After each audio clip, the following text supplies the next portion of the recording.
আপনার নাই বন্ধ।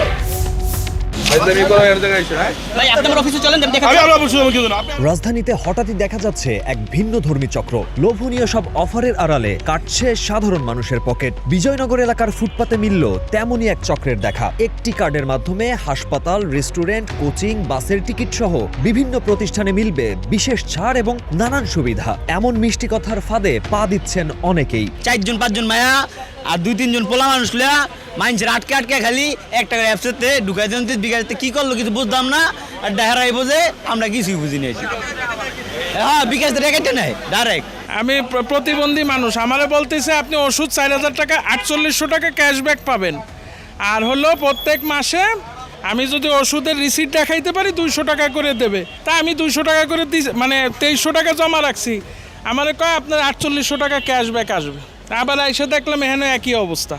মানে এটা প্রতারণা। লাইফ পাস একটি কার্ড যেন আপনার দৈনন্দিন জীবনে খরচ কমিয়ে দিবে অনেকটাই। এমন চমকপ্রদ অফারে ভুলবে যে কেউ, কিন্তু এর গভীরে রয়েছে বড় প্রতারণার ফাঁদ। মিষ্টি কথার ফাঁদে ফেলে পথচারীদের ফোন হাতে নিয়ে অনুমতি ছাড়াই খুলে ফেলছেন অ্যাকাউন্ট। তারপরই মোবাইল ব্যাংকিং অ্যাকাউন্ট থেকে কেটে নেওয়া হচ্ছে টাকা। এমনকি মোবাইল ব্যাংকিং অ্যাকাউন্টে টাকা না থাকলে ব্যবহার করা হচ্ছে ব্যাংক অ্যাকাউন্ট। এই যে এই নাম্বারে টাকাটা গেছে। কি বলে নিছে আপনি তোমার আপনার কাছ থেকে? টাকা বিকাশেই থাকবে, ওদের এখান থেকে ওই কার্ডটা চালু হবে আর কি। ওটা হচ্ছে সুপার শপ। এখন তো বিকাশে টাকা নাই না। পাসওয়ার্ড কি ওরা তোমার কাছে চাইছে না তুমি পাসওয়ার্ড দিছো?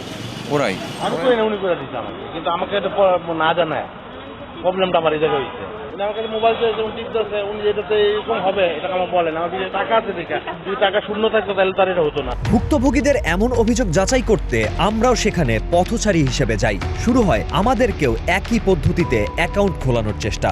মোবাইল হাতে নিয়েই জিজ্ঞেস করে বসেন বিকাশের পাসওয়ার্ড। বিকাশে একই চলবেন স্যার। জিজ্ঞাসা করে কি বলুন? স্যার লেভেলটা চেক দেন, কোন লেভেল আপনি? ও বিকাশে একই যমুনা ব্যাংক কার্ড। না না, কার্ড তো সাথে আছে না স্যার? জাস্ট আপনার এই কার্ডে পর্যাপ্ত পরিমাণে লেনদেন থাকতে হবে। এদের মধ্যে এক বিক্রয় কর্মীর দাবি, প্রতিষ্ঠানটি প্রায় 4 বছর ধরে পরিচালিত হচ্ছে। তবে প্রতিষ্ঠাতা হাফিজুল ইসলাম স্বীকার করেন, মাত্র 1 সপ্তাহ হয় কার্ড বিক্রির কার্যক্রম শুরু হয়েছে।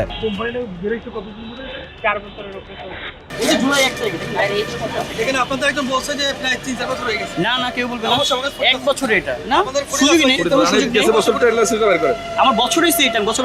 এক পর্যায়ে ভুক্তভোগী ও স্থানীয় বাসিন্দারা প্রতিষ্ঠানের বৈধ কাগজপত্র দেখতে চাইলে পরিস্থিতি উত্তপ্ত হয়ে ওঠে। তোপের মুখে পড়েন ওই চক্রের সদস্যরা।